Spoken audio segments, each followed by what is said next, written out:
Fredag,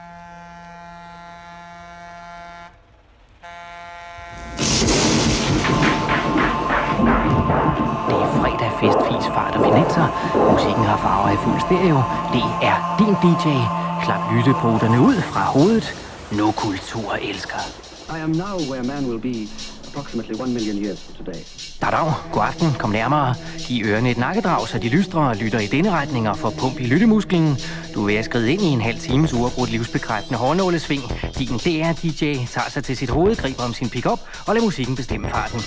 Jeg er Kim Schumacher, men der mener jeg, kommer man for sent til opera, kommer man til tiden. Og fra Syverens eget telekommunikationsnetsystemstudie i Rosenørns Allé i København. Byen, hvor alt skraml over 25 år kaldes antikvitet, så pas på, at de ikke sælger din mor. Det er din DJ, der kommer turbotryk på.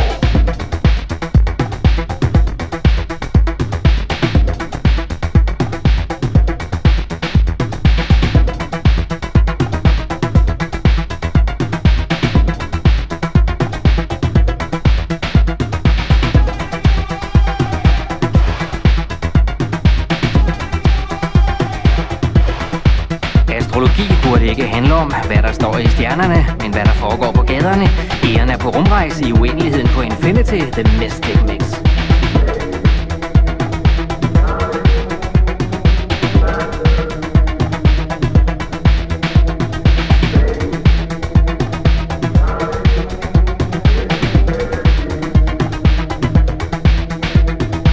Så er der Dunhammer Disco. Den næste time betyder FM fucking modern music.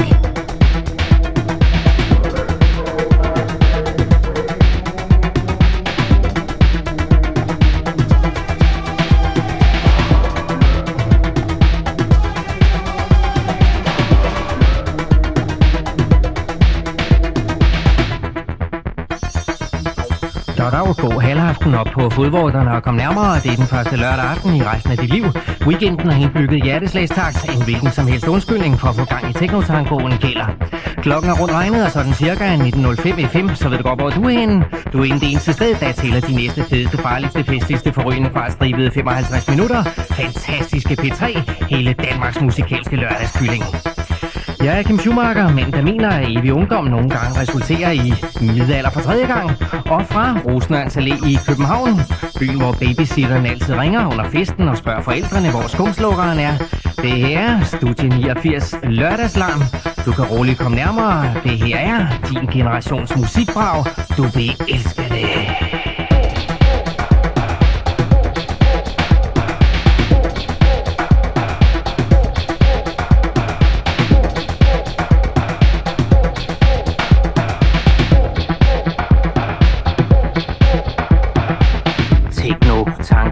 Dum cool disco. Mit navn er Solchok. Du lytter til Finn Snors Studie 89. Vi er nået til sidste afsnit i historien, når musikken Kim Schumacher spillede sin radioudsendelser. Vi er nået til 1989, hvor Kim kun lavede 5 radioprogrammer. 3 gange DR din DJ og 2 gange Studie 89. Så jeg har ikke haft meget materiale at vælge mellem. Men i stedet for at nørde musikgenre, synes jeg, vi skal bruge udsendelsen til at fejre den store indflydelse, Kim Schumacher har haft på 80'ernes teenager med sine radioprogrammer, speaks, tv og filmtekster.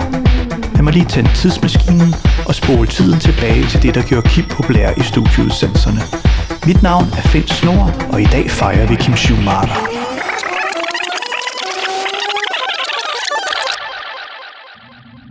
I begyndelsen var ordet, og ordet var Kim Schumachers.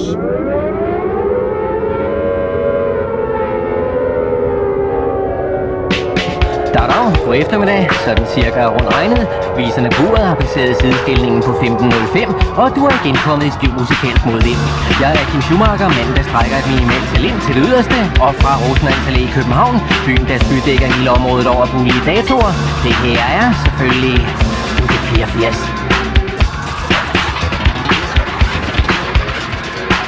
Du lytter til noget, dine ører ikke vil slippe. Studie 84. I don't know, but I've been told music make you lose control. Work your body to the beat. Body work will set you free.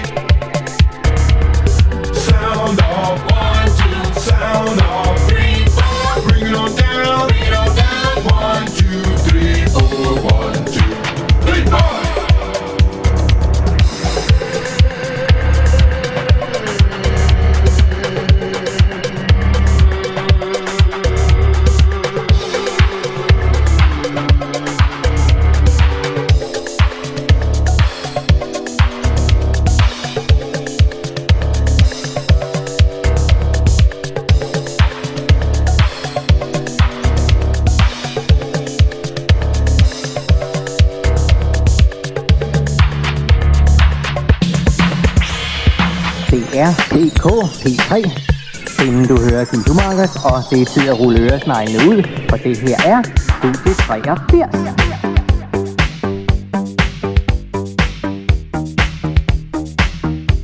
Og så er tiden inde til at spænde snørebåndene op, binde korkbæltet om ansigtet, gribe redningsvesten og hoppe i vandet med benene samlet. For her er Kano, gruppen fra Italien, der tager sig en kajaktur gennem japansk portion nudelsuppe.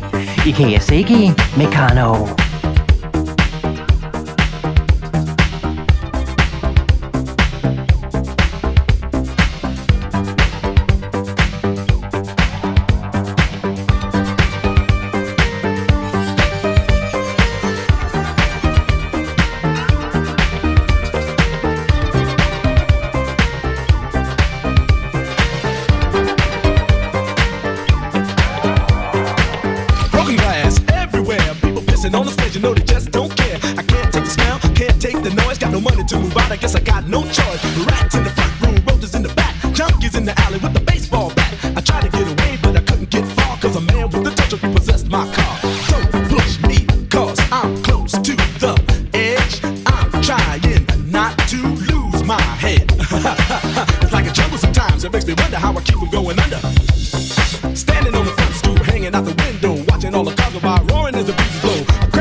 Frankie Goes to Hollywood er tilbage og midt i fremmedgjorte store politiske stammekrige på 2 tracks.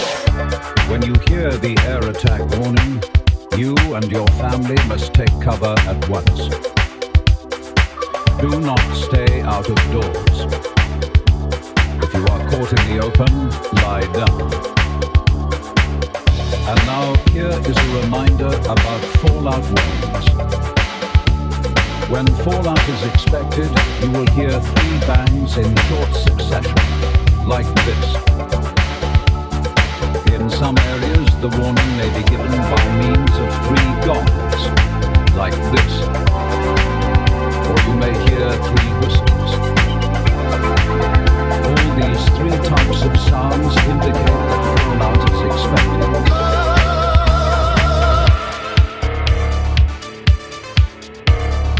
Studie 83, musik efter skoletid med Kim Schumacher.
mere du lytter, des bedre lyder det. Studie 84. Fødselsdagsmix. Det tætteste, vi kan komme på Kim Schumacher i dag, er Katrine Ring, som startede på samme talentprogram i DR som Kim Schumacher i 1982. Og her indledes lørdag aften med Studio 89. Kvinden, der står bag, er Katrine Ring. Velkommen til, Katrine. Tak skal du have. Kan du ikke fortælle os om første gang, du mødte Kim? Ja, eller rettere sagt, han var der faktisk ikke. Vi skulle på nogle kurser for at lave det første pladeprogram, der hed Zigzag. Og det havde Kim ikke tid til at være med til, så han fik specialundervisning eller eneundervisning. Så han var der faktisk ikke, men der blev talt meget om ham, vil jeg sige.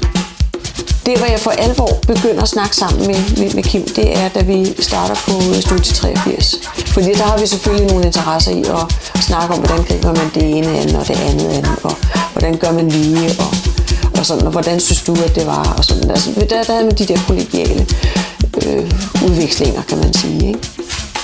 Hvordan foregik det, når Kim skulle lave en udsendelse?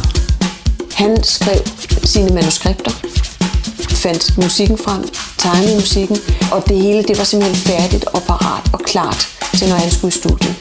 Så afleverede han sine plader og en kopi af manuskriptet til teknikeren, som sad ude i forrummet med pladespillerne. Han går så ind i selve studiet, lukker døren, åbner sine mikrofoner, og så begynder udsendelsen. Dag, god aften. Kom indenfor i vindstyrken på P3, 1905-6-7 stykker. Nu kommer dine dansefødder til at glide skallen af Bananekspressen ind i brugsmusikkens kulturjungle. Jeg er Kim Schumacher, manden der krævede 1 million i løsesum plus faldskærm, da han flykabrede en ubåd. Og fra Rosenholms Allé i København, byen hvor de holder svingdørene for dig. Og høfligt tager hat fra dig penge. Det her onsdagsåbens første akt klublæng. Du vil elske det. Det var noget af en udfordring for teknikerne, fordi dengang der snakkede man ikke noget om at beatmixe eller og ligesom at være i synk med musikken og sådan noget. Det eksisterede simpelthen ikke, og vi brugte sådan nogle Studer-pladespillere, som de var bedst til at bare starte og stoppe. Så teknikerne, for dem var det ofte en udfordring, at nej, nu kom ham der, som altså krævede så meget af den. Og det endte så også med, at det blev meget ofte 2 faste teknikere, der var på Schumachers programmer, fordi de havde simpelthen forstået dels, hvem han var, men også, hvad det var for nogle ting, han gerne ville. Og de kunne de der tekniske ting, som skulle til for at kunne lave et beatmix på en umulig Studer-pladespiller. De lagde også musikken på den rigtige måde, altså at musikken var ret tæt op på talen. Nogle gange skulle man virkelig lytte efter for at høre, hvad det var, han sagde, fordi musikken var simpelthen så høj. Og det var et ideal, som var almindeligt i tiden. Det var også et ideal, som jeg for eksempel benyttede mig af. Kan du forklare, hvad du mener med et ideal? Man havde den meget gammeldags måde på P3 med at sige ja, og det var så, og nu kommer. Det var sådan den klassiske kliché i et musikprogram. Det var, og nu kommer. Og så talte man i øvrigt ind over alt, hvad der hed udfægninger og sådan noget. Men altså, og så kunne man godt snakke meget, meget lang tid. Og så kom næste nummer, og det er så, nu skal vi høre det næste stykke musik hedder. Så der var sådan, det var meget omstændeligt. Det der bullshit, det var vi altså nogle stykker, der var trætte af.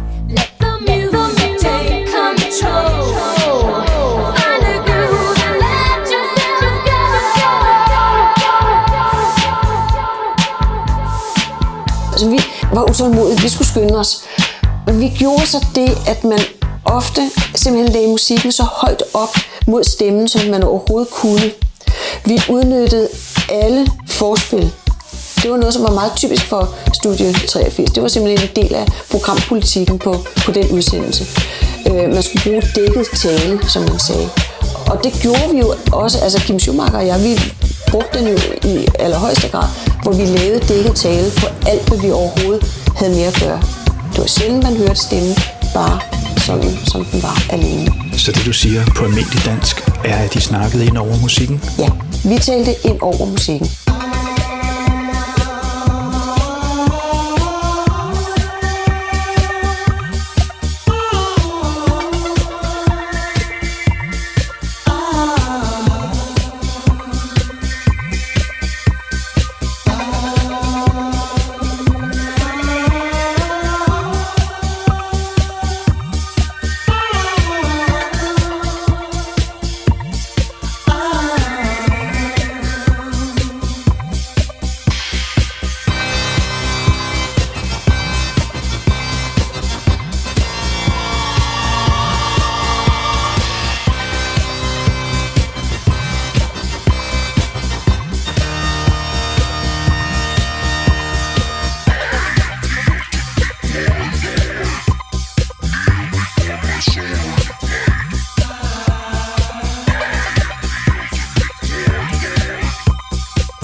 skal naturligvis lige se, om I er med derude i de små hjem.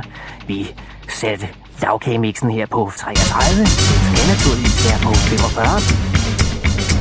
Her kommer dansorkestret valsende, svinger med taktstokken og laver dirigentøvelser over pigen, hvis fødder er foxtrot ud af den elskendes fodslag på. Kom tilbage nu, dansorkestret. Det kom som en chok, da hun forlod mig. Yeah. Den nat hun blev væk, men da hun sendte brevet til mig. Jeg skriver.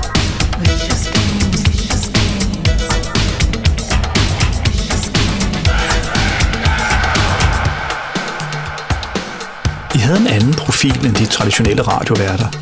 Havde I noget til fælles? Jeg ved ikke, hvor meget vi havde til fælles, men vi havde jo, om ikke andet, så i hvert fald Danmarks Radio til fælles. Og der var jo en modstand mod, at man gjorde noget, som var anderledes end sådan, som man plejede at gøre det. Jeg tilhørte et hold af talenter, som helt usædvanligt blev udvalgt blandt musikere. Så vi havde jo en musikerbaggrund, og det vil sige, at vi havde jo en helt anden opfattelse af musik end den generation, der var kommet før os. Jeg kom jo fra punkscenen, fra New Wave-scenen, som jo på det tidspunkt var ansås for at være noget af det mest provokerende musikalske, man overhovedet kunne opleve i Danmark. Vi repræsenterede simpelthen et nybrud på radioen. Kim Schumacher var ikke en del af det miljø. Han kom jo fra filmens verden og var skribent, og så var han jo 10 år ældre end os andre. Så han var jo næsten 30 år, jeg vidste ikke, han var over 30, da han kom ind. Og det var en usædvanlig høj alder at komme ind på Danmarks Radio, og især når man skulle arbejde på P3. Det, som var hans modstand internt på P3, det var jo, at han var så helt udpræget vild med amerikansk popkultur.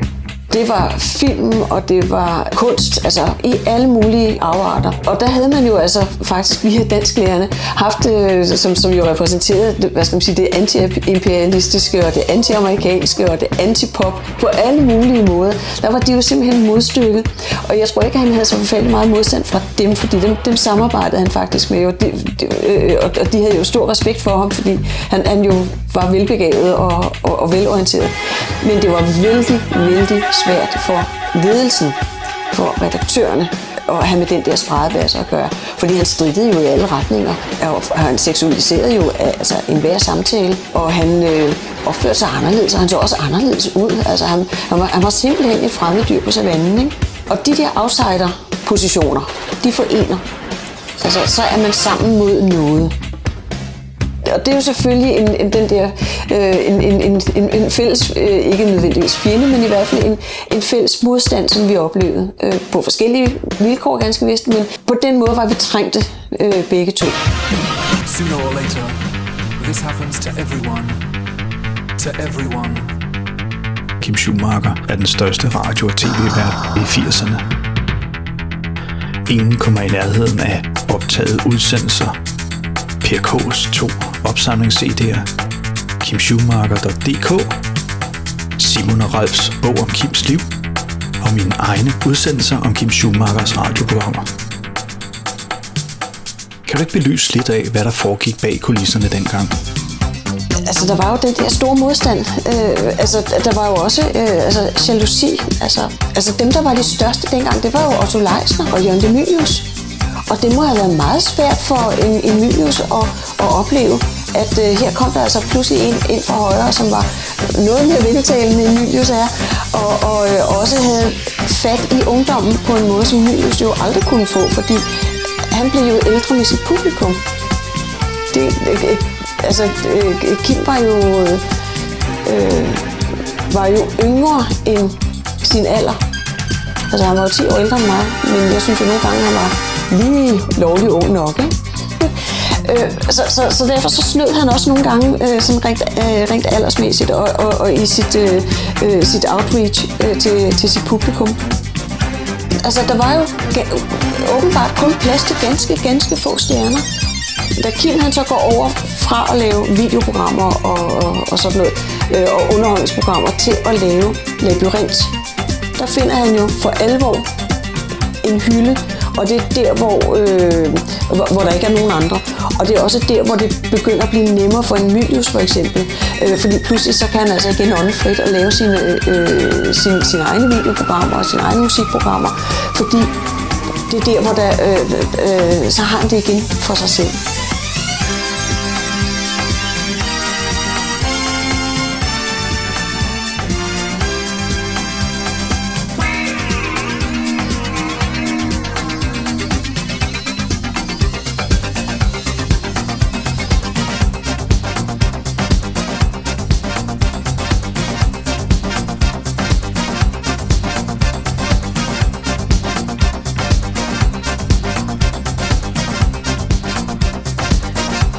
Han tager i øvrigt til USA, Mylius, i den periode, og uddanner sig ekstraordinært som journalist, og bliver specialist i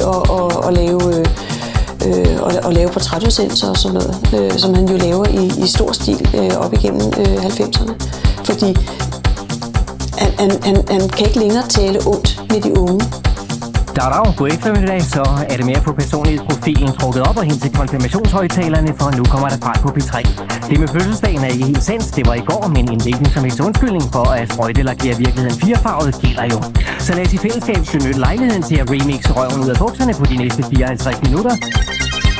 Jeg er Kim Schumacher, manden, der for 19. gang fejrer sin 18-års fødselsdag, og fra Rosenørns Allé i København, byen, hvor alle i den anledning fejl klager på hal. Det her er specialudgaven af Studie 85 fødselsdagsmix, du vil elske.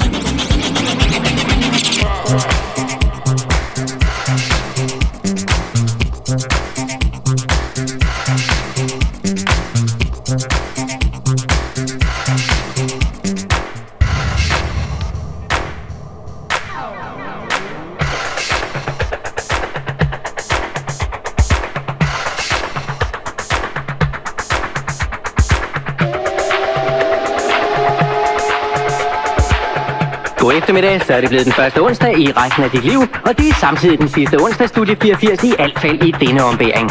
Jeg er Kim Schumacher, manden, der hvis han købte kønsskifte, ville blive til Katrine Ring, og fra Rosenørns Allé i København, byen, der er for stor til, at det kan hedde landsbytosser. Det her er Studie 84 sidste gangs udkald med rappe og remixes.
Fødselsdagslagkagens stearinlys er ved at brænde ned for i dag. Min studie 85 serverer naturligvis mere musikknas i denne søde juletid alle hverdage. Undtagen fredag, hvor det flag stadig væk af Christian, der blæser trudt i fanfare. Jeg er Kim Schumacher, mand, der trods høj alder aldrig har gået på brygger i Aalborg. Og du og jeg kan i fællesskab trutte den af sammen næste mandag, samme tidssted og frekvens, hvis du tør. Indtil da, hold modet i hånden og bliv en del af musik tilfredsstille dig selv. Og have det, du ved. Wow, det er fantastisk.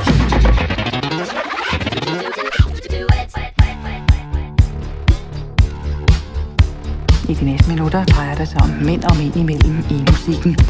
Kim Schumacher kommer med en musikalsk salut til Gay Liberation Day. Komponisten Patrick Cowley, som døde i slutningen af sidste år, nåede at producere en række sange, som de seneste sæsoner blev store succeser overalt på verdens dansesteder. Patrick Cowley var erklæret bøsse, og en af hans sange kan man godt betragte som hans musikalske arv, for den handler åbenlyst om fyrene, der tjekker hinanden ud, morer sig, elsker og danser i det pulserende storbyliv, så energien sprøjter til alle sider. Oh, did I tell you what happened last night? No, well, tell me all about it, Mr. Thing. Oh, please, Mr. Thing to you, honey. Oh, God. His name's Tom, he's real cute, and has got the dick of death. Well, I've seen it. Hi, how you doing? Pretty good. How about you? Real good. So what are you up to tonight? I don't think you'd be into it. Try me. What's that?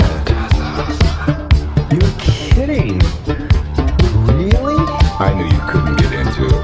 I didn't think anybody was really into that. See you around. Yeah. How you doing, hon? Fine. Say, have you seen a friend of mine? He's dressed a lot like you. Same plaid shirt, Levi's leather jacket. Kind of kinky looking. Yeah, he went that way. He's the ultimate man as far as I'm concerned, if you know what I mean. But I can never get anywhere with him. You'd probably have better luck. Well, see you around, sugar. Got a cigarette?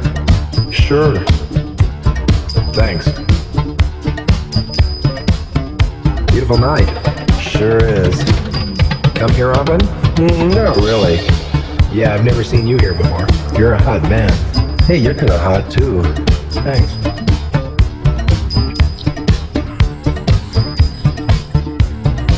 Yeah.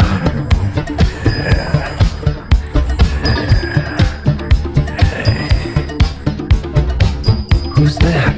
Oh, it's just that hooker that always hangs around here. Oh. Ooh. You guys mind if I watch? It really turns me on to watch two hot stuff. Don't bother me. Me neither.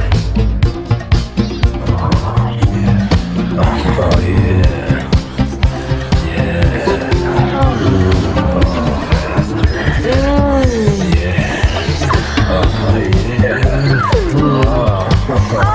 Oh, yeah.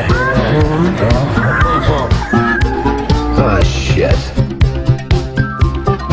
All right, what are you fags up to? But not fags. What do you think we should do to him? I know just what to do to him. Up against the wall, you assholes. You too, cunt.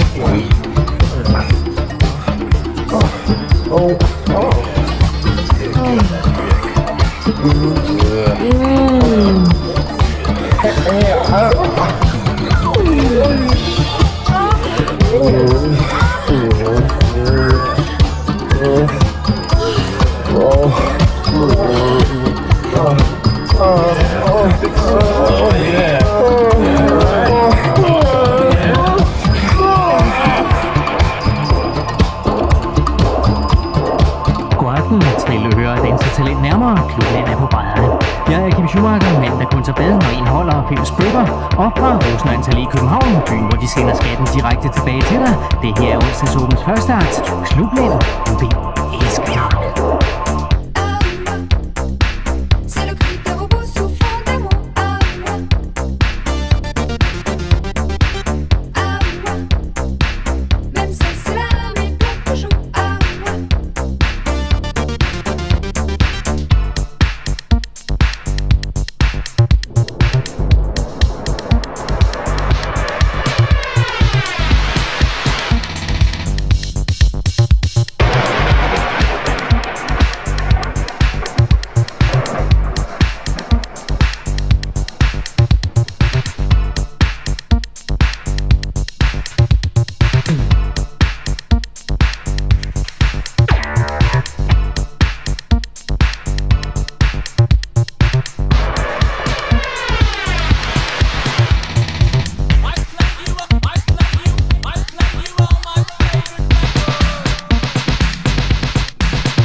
vi halvvejs gennem New Orders Blue Monday, og med den af Kim Schumacher i depressionsblå mandagsmudder, som sindssygt stadigvæk sidder med klumpulsøret distret ind til højtaleren, også har holdt dig vågen denne gang.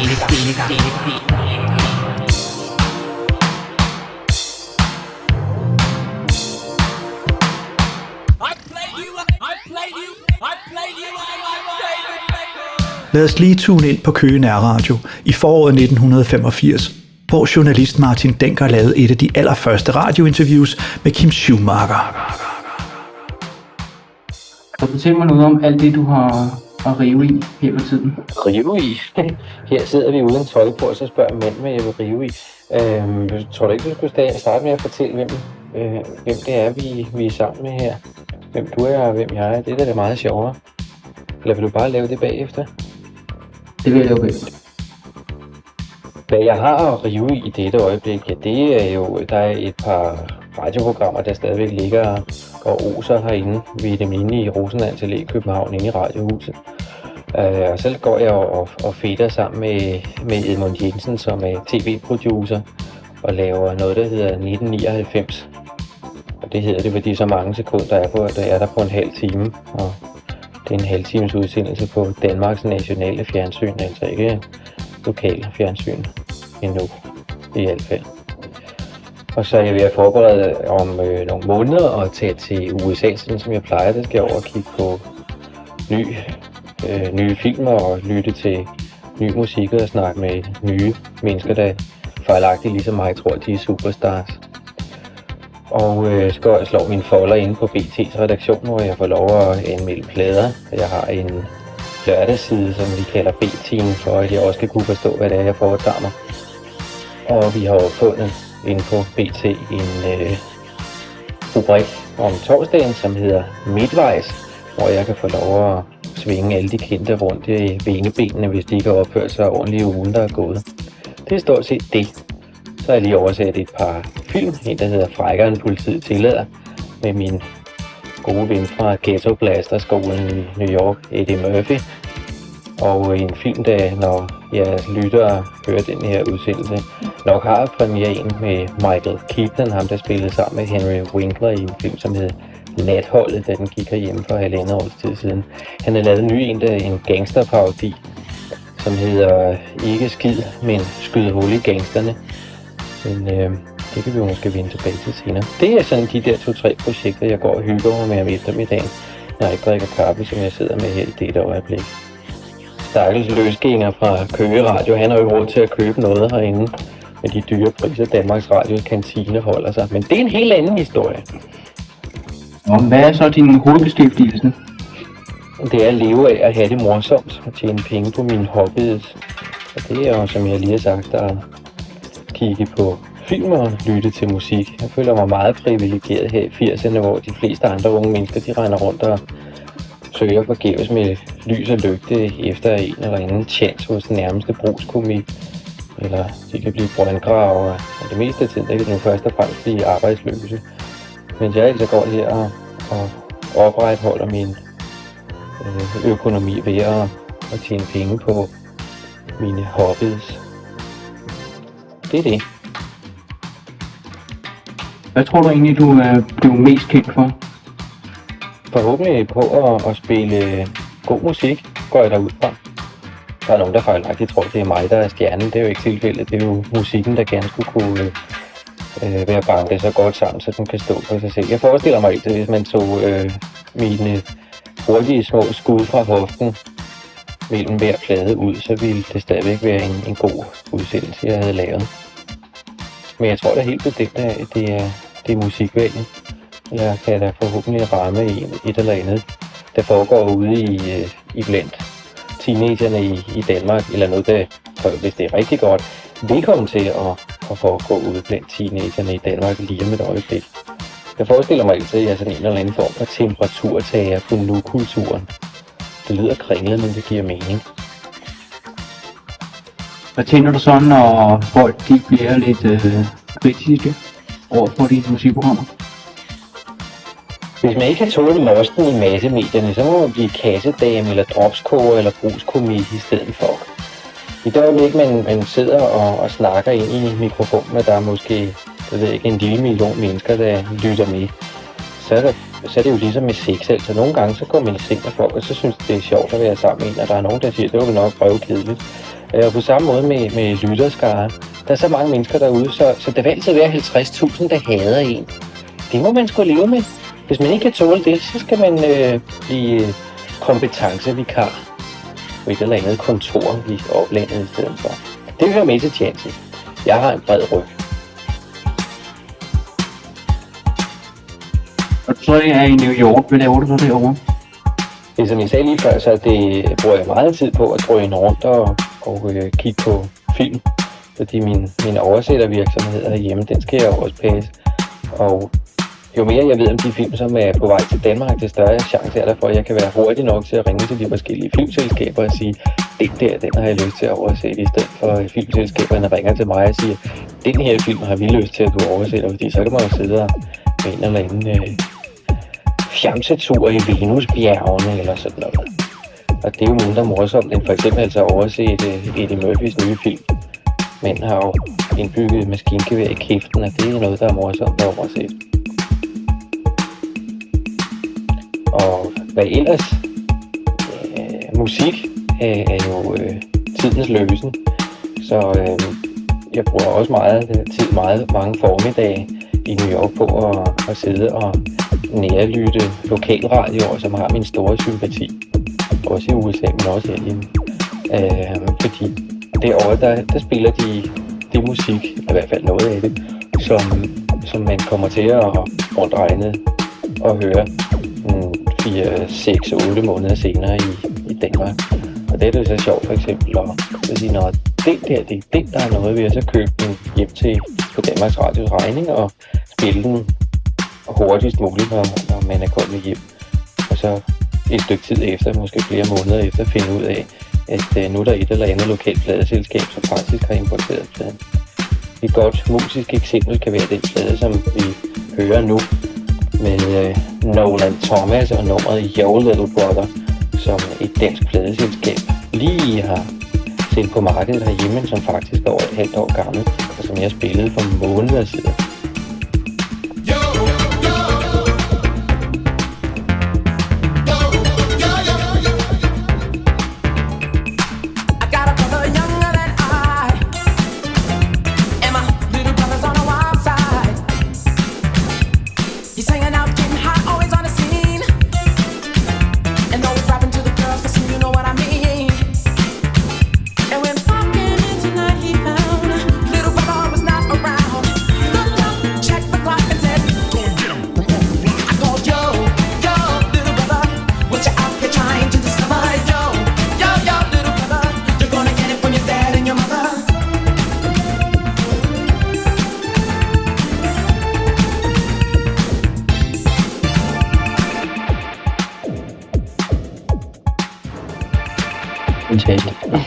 Det er det, er.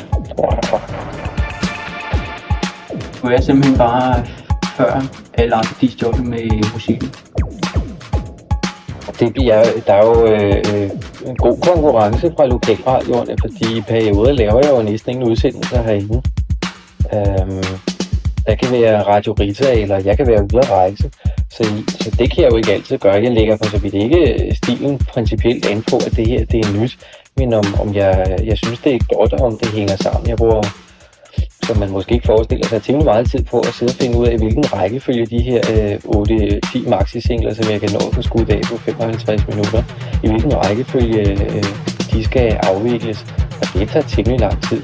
Her for en lille måneds tid siden, der sad jeg og brugte 1,5 time, før jeg havde fundet den første sang. Indgangssalmen til Studie 85. Og jeg kan sidde og rokere rundt med de her 10 plader, når jeg har fået dem. Ikke i en uendelighed, men jeg kan godt bruge temmelig meget tid på at sige, at pladen her, den er god nok, men hvor er hullet i afviklingen, der hvor den skal komme ind. Og så passer det måske meget godt som overgang fra den plade, som lige har været spillet, men den lyder af røven til i forhold til den næste, ikke? Så griber det sådan noget som en eller anden form for kædereaktion, hvor man ikke kan finde rundt i det, fordi hvis bare man flytter en af dem, så kollapser hele systemet. Så det kan jeg godt få 5-6 timer af min nattesøvn til at gå med aftenen inden, eller natten inden jeg skal i studiet. Jeg afvikler jo Studie 85 direkte i modsætning til tidligere, hvor vi ofte båndede udsendelser. Hvordan finder du så på alt det sjove ind imellem melodierne? Finder på? Det ved jeg sørme ikke. Det jeg gør, det er, at jeg sætter mig, som sagt, altså først ned og finder de der 10 plader. Og når jeg har fundet ud af, hvordan rækkefølgen skal være, så sætter jeg mig ned og lytter udsendelsen igennem. Og på det tidspunkt er der stadigvæk ikke nogen kommentarer, eller noget speak til, som vi kalder det herinde. Og hver plade, da så bliver sat på tallerkenen og begynder at koge, nærlytter jeg så og finder ud af, hvad foregår der egentlig inde i teksten, eller hvad er det for noget, som lytterne almindeligvis ikke vil lægge mærke til. Altså, når jeg siger et eller andet underligt, så hænger det næsten altid sammen med enten sangens tekst eller gruppens navn. Der er meget sjældent noget, der er hentet direkte ud af den blå luft. Det lyder måske sådan. Det lyder som om, jeg har blå luft i hovedet. Og det er også tilfældet. Men det meste af tiden, der har jeg altså, som sagt, hentet det fra sangteksterne. Det, der bliver sagt.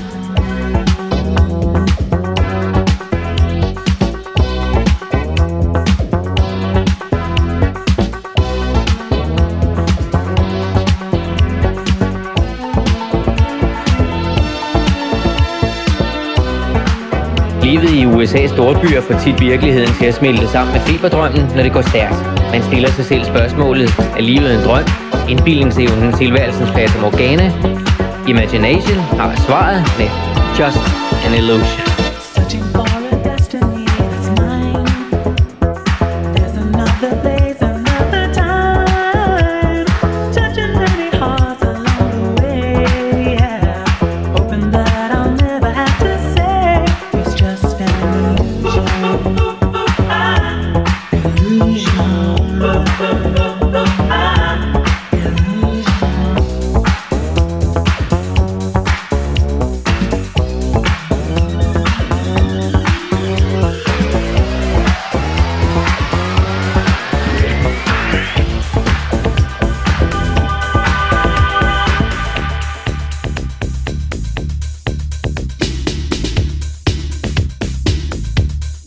Kærlighed er det, der opstår mellem to mennesker, der ikke kender hinanden i forvejen. Problemet med kærlighed er, at kæledyr ikke holder længe nok, og de faste partner holder alt for længe. The Beloved lugter følelserne i de tynde luftlag op under Your Love Takes Me Higher.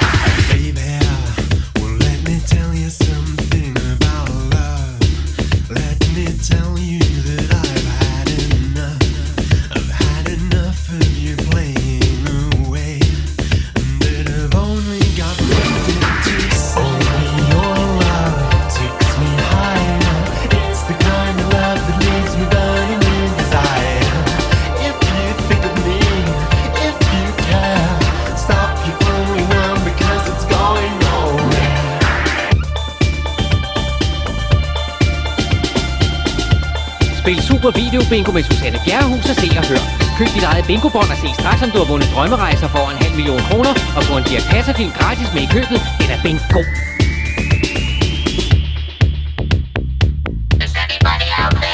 Du kan tro, her er nogen.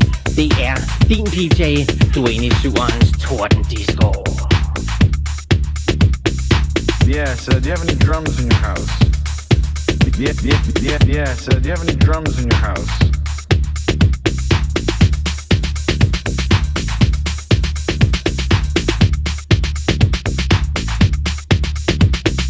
Bare forhandler hen reglerne. Ja, de bare.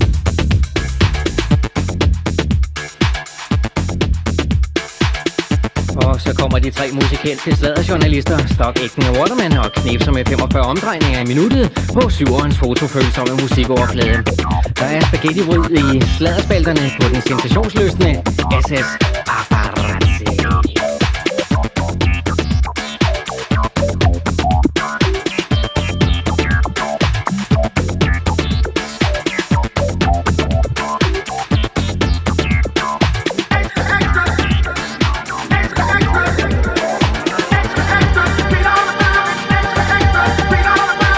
Eller pige, ung eller gammel, bøse eller hetero, tænk dig om. Det er ikke nødvendigt at blive rød i hovedet, eller bruge mange ord, hver gang man skal købe ind til en musiklig weekend.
Goddag.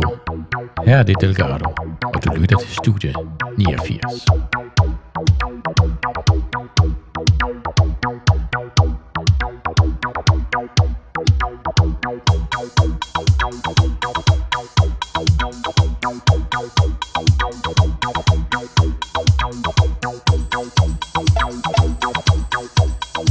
Selena har tændt på velløsten, svinger med granaterne og har Kort Lunde på den tidsindstillede Time Bomb.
De Valkyrie 49ers. Ladies and gentlemen, good evening.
Kom og vær med i den nye store Yankee Bar konkurrence og vind dette fantastiske dollargrig eller 100.000 kroner kontant. Styr ind til din Yankee Bar forhandler og hit reglerne. Ja, Yankee Bar.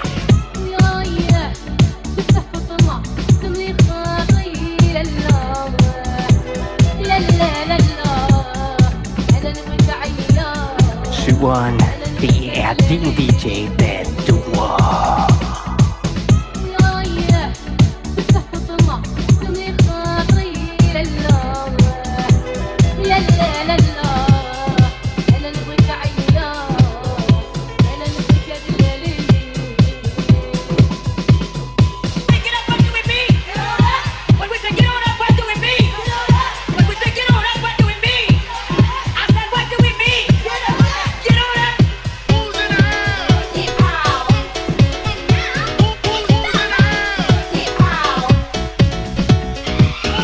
Beatmasters with Merlin svinger med takstok og tryllestaver for at stikke i dåsen på elektronikforsyningen til alle etager for Who's in the House.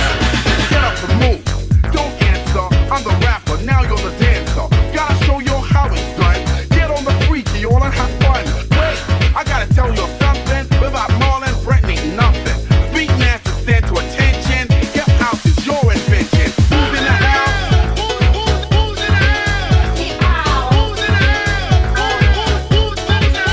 Det er din DJ's Tordendisco og Syver.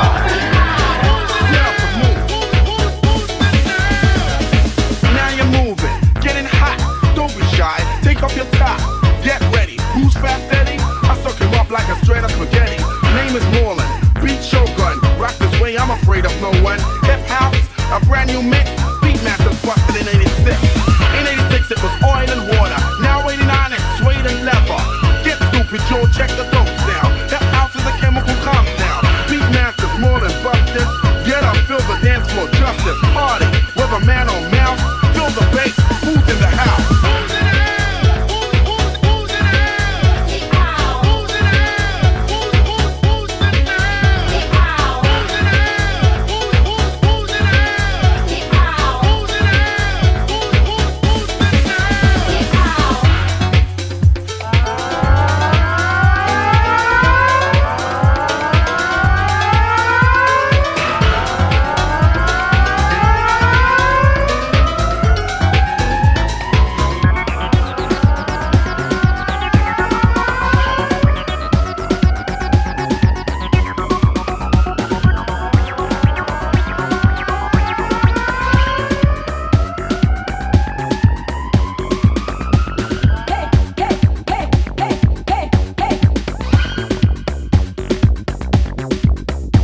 Og lad os lige tage den en gang til. Yes and She's Crazy mixede den opmuntrende tordentale fra den hvidhårede, langbenede, storstemmede dame og Stand Up For Your Love Rights.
Kom nærmere, giv ørerne et nakkedrag, så de lystre lyder i genrejsning og sætter farten op på øresneglen.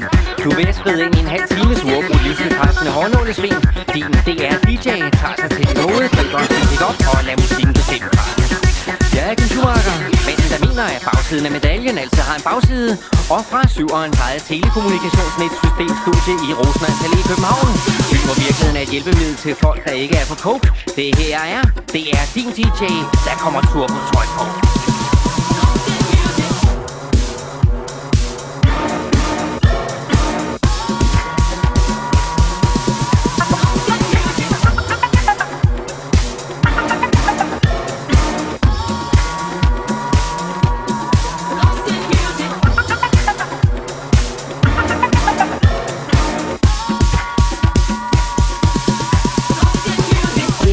Ægte musikelskere kan spille både på klaver og violin, men lad naturligvis være Sexpress, Hey Music Lover. Techno, tango, dum kugle disco, det er dit DJ. Så er der jo god halvaften op på fodbolderne og kom nærmere. Det er den første lørdag aften i resten af dit liv. Weekenden har indbygget hjerteslagstakt, en hvilken som helst undskyldning for at få gang i teknotangoen kælder. Klokken er rundt regnet, og så er den cirka 19.05 i 5, så ved du godt, hvor du er henne. Du er inde det eneste sted, der tæller de næste fedeste, farligste, festligste, forrygende, fartstribede 55 minutter. Fantastiske P3, hele Danmarks musikalske lørdagskylling. Jeg er Kim Schumacher, men terminer i evig ungdom nogle gange resulterer i middelalder for tredje gang. Og fra Rosenørns Allé i København, byen hvor babysitteren altid ringer under festen og spørger forældrene, hvor skumslukkeren er. Det her er Studie 89 lørdagslarm. Du kan roligt komme nærmere. Det her er en generations musikbrag. Du vil elske det.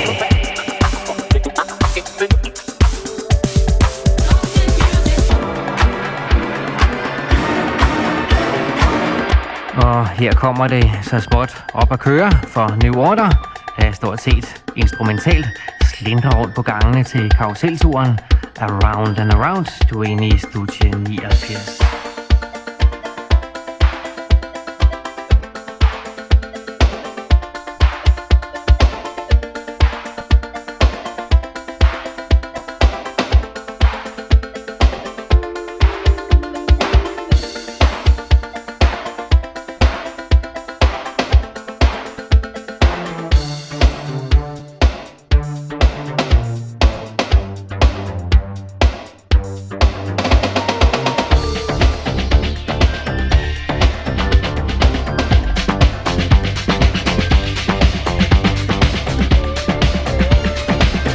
Studie 89 og P3's Lillemandsdisco fortsætter. Den lille orgasmes små hurtige mænd. The Minutemen vender tommelfingeren skråt op på klarmeldingen. Okay, alright.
Mit navn er Soulshock.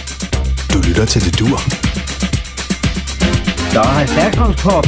Technotronic giver gode ekspertråd og får elektronikfreaks op at stå på kvalitetssansen. Pump up that jam. Pump up the jam, pump it up while your feet are stumping. And the jam is pumping, look ahead, the crowd is jumping. Pump it up a little more, get the party going on the dance floor. See, cause that's where the party's at, and you find out if you do that.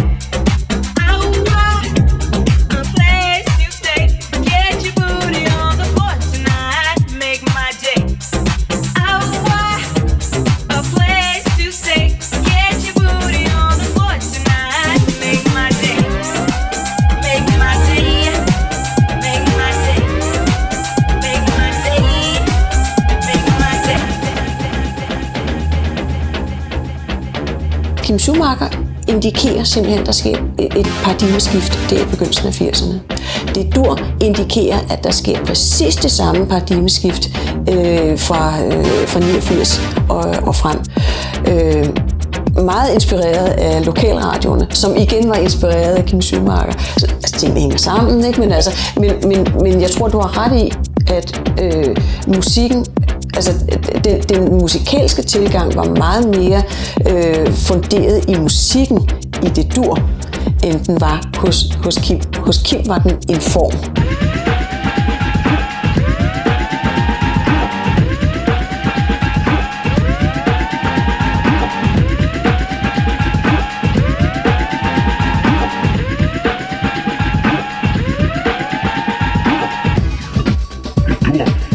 Ja, det du er tilbage, så kan jeg bare begynde at flage. Og lad være med at klage. I aften er vi fuldtal.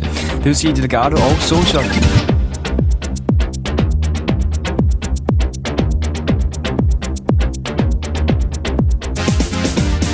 Men nu kommer vi til de 5 vildeste fra 89.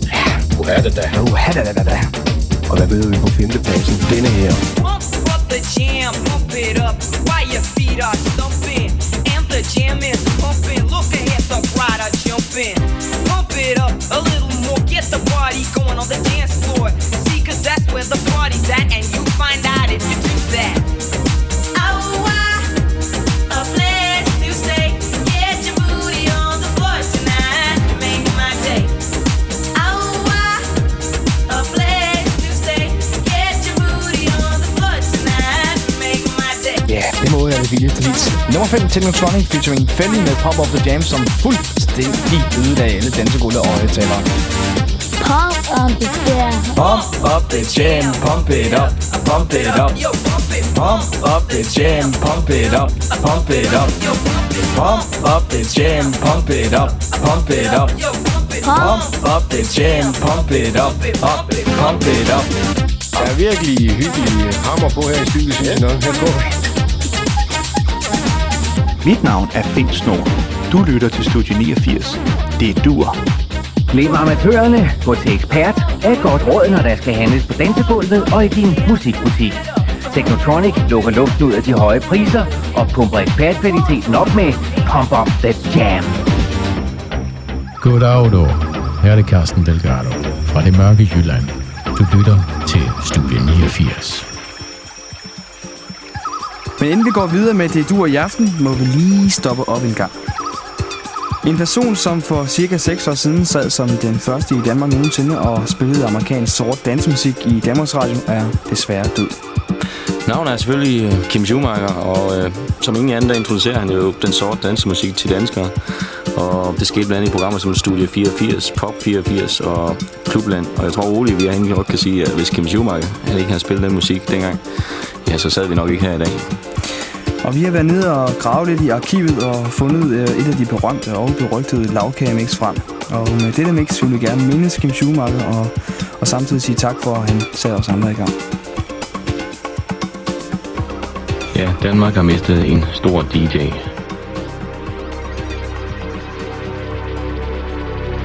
Du lytter til Studie 89.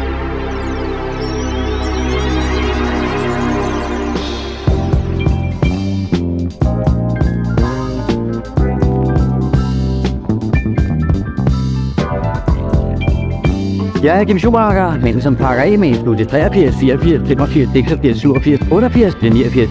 Indtil vi ses igen i en ukend fremtid, så total superjul, knald godt nytår, og have det, du ved, wow, for julefanden, der er også rigtig fantastisk. I'm walking through life in nature's disguise, yeah. You laugh at me and you criticize, yeah. 'Cause I'm happy, carefree, and gay, yes I'm gay. Ain't no fault, it's a fact, I was born this way, yeah. Now I won't touch you, don't you touch me, here all the way. Nature minister me, I'm happy, yeah. I'm happy, tell the world, I was born this way. Run and shout it, run and shout it, yeah, I was born this way. I'm happy, help me Lord. Tell the world I was born this way. I'm happy. I'm happy. I'm happy. I was born this way. I'm happy. I'm carefree. I'm gay. I was born this way.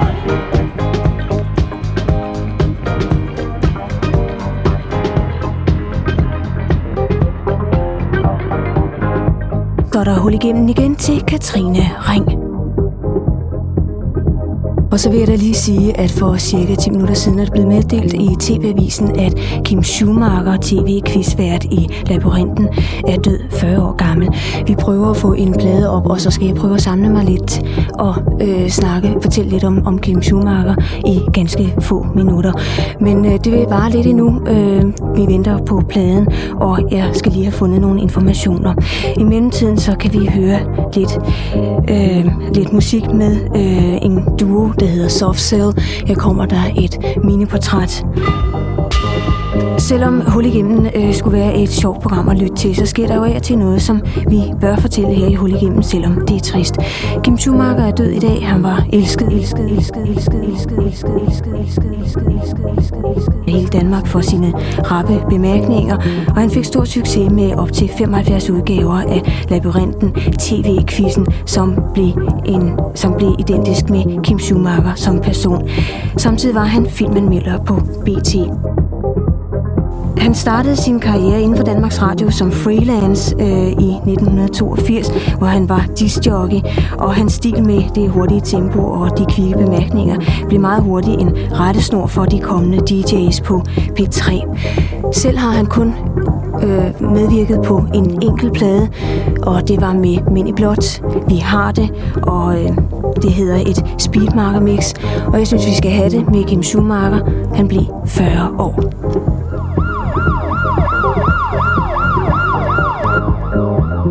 Så har I sgu fået cut fra linjen her. Jeg vil så lige sige hej, og jeg vil bare lige sige, at jeg synes, at det er lidt kedeligt, at vi har mistet sådan en fed fyr som Kim Schumacher, fordi at, han var en mand, som jeg virkelig fik noget inspiration af i starten.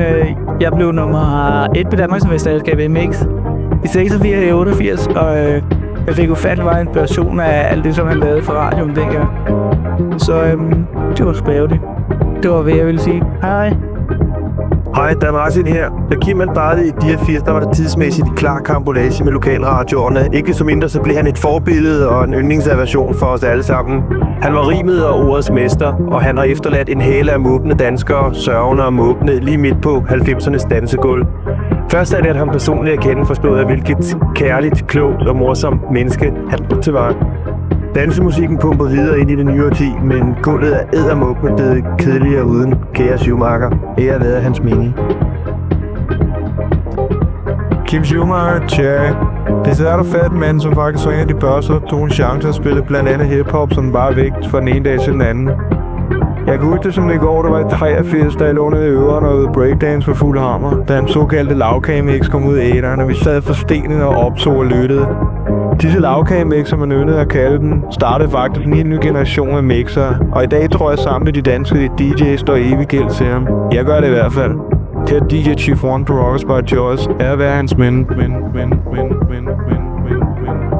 Jeg er John Ågaard fra Disco Maze Club i Danmark. Jeg vil gerne på de danske DJ's vegne mindes Kim, fordi han var en af de store foregangsmænd, som turde prøve alt det nye, som rørte sig på musikfronten. På DJ'erne og DMC's vegne drejede det sig specielt om, at han var den første, som seriøst præsenterede mixet musik, og på en sådan måde alle pludselig accepterede at interessere sig på den nye form for musikstil. Derfor er det også hans ære i dag, at Danmark er verdensrømt på grund af mixet som Cutfer og Solsok, og som har bragt Danmark mellem verdens 3 bedste mixer i dag. Tak Kim, vi vil forsøge at være lige så meget oppe på beatet, som du altid har været, fordi i dig har vi mistet en ægte musikven. Tak Kim, fordi du havde mod til at være dig selv. Vi vil savne dig. Signer det danske DJ. Og her er det videre for Solid Production. Jeg vil bare sige, Kim var med til at starte det der hip-hop-kulturen her i Danmark. Uden ham, så vil vi ikke eksistere. Tak skal du have, Kim. Kim Schumacher lavede radio fra 1982 til 89. I 7 år kørte han det samme koncept, og hans lavkagemix inspirerede en hel generation af DJ's. Du har lyttet til min fortælling, skruet sammen i et langt lavkagemix i bedste New York-stil. Præcis som de udsendelser Kim Schumacher optog for radioen i New York. Udsendelserne, jeg har lavet, er en kærlig hyldest til Kim Schumacher, New York, musikken han spillede, og de overseksualiserede speaks han fyrede af i bedste sendetid. I har været helt med inde i maskinrummet på studieudsendelserne. Mit navn er Finn Snor, og du har lyttet til Studie 89. Det er mandag. Det er rundt regnet 1905. Det er på 84. Du er på den grønne gren igen. Yeah!